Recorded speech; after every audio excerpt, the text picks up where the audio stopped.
The Sustainable Streets Task Force is urging the City of Grand Rapids to invest in street repairs.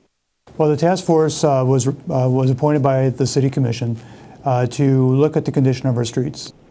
In May and June of 2012, the task force presented their report to the community. Their data showed that nearly 2/3 of the city's 588 miles of streets are in poor condition.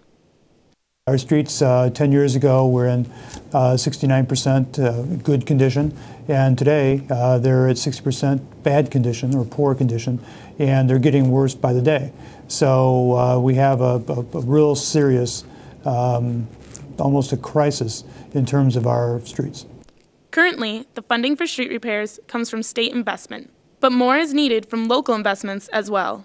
Well, at the state level, they've identified that they need to invest at least somewhere between $1.2 billion per year and $1.6 billion per year.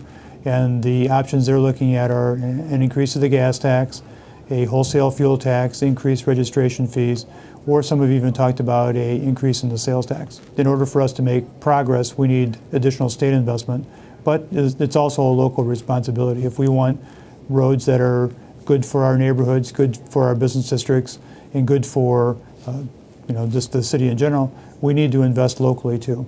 And options there are potentially property tax or income tax. The city has been making changes in order to make the most with the current funding.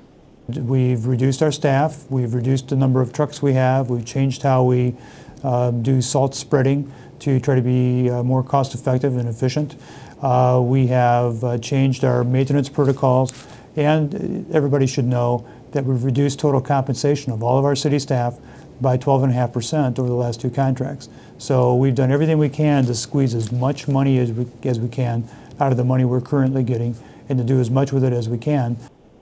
Task Force members will be conducting a series of focus groups and citizen input sessions to share their findings and test these recommendations with the community.